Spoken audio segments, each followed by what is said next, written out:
Bistado ang ilang POGO workers sa isinagawang rescue operations ng PAOK sa Pasay City. Agad naman itong inaksyonan ng otoridad. Ang detalye sa Balitang Pambansa ni Quenzel Bocobo ng IBC 13.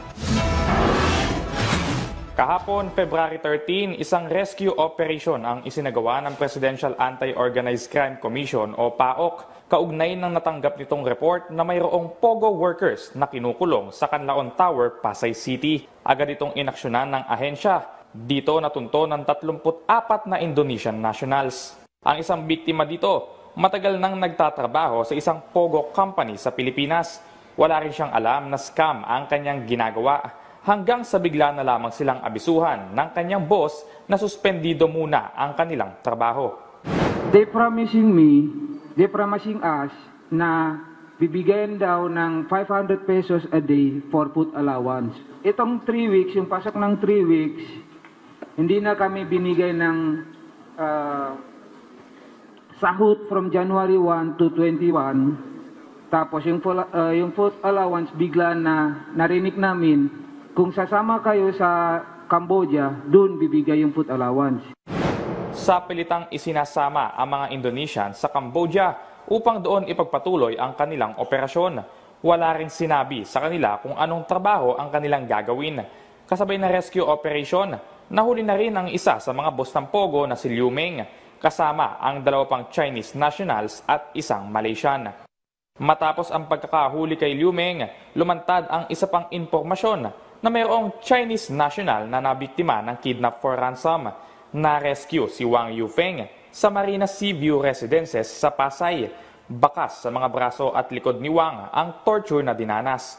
Ngunit ang nakapagtataka, dati na rin palang nakulong ito dahil sa isa ring kidnapping case. According to him, he just got out of BJMP Parañaque also for another kidnapping case. So we're trying to look into his relationship with his kidnappers. We don't know the exact relationship between the suspects in Canlaon and in Marina, but we could definitely say that the people in Canlaon knew what was happening in Marina. Habang nakadetain ang mga POGO bosses, patuloy naman na iniimbestigahan ng PAOK ang kaso kung ano ang kaugnayan ng mga kidnapping case sa iba pang mga POGO operations. Samantala, kanina ibinahagi na rin ng PAOK at Australian Federal Police ang kumakalat na love scam script ng isang scam syndicate na nakabase sa Pilipinas. Mahigit 5,000 mga Australian na rin kasi ang nabiktima nito. Ang mga scammers nagkalat sa mga online dating apps, lalo na't kasagsagan ng Valentine's Day, nababahala ang PAOK na marami pa ang mabiktima dito. Being deceived by someone online,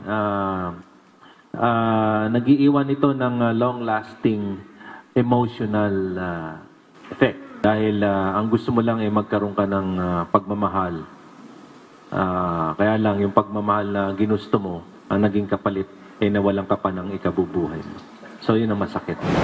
Sa tulong ng Australian Federal, National Anti-Scam Center, PAOK at NBI, massive information ads ang isasagawa para hindi na lumaganap pa ang mga love scams na ito. Mula sa IBC 13, Quenzel Bocobo para sa Balitang Pambansa.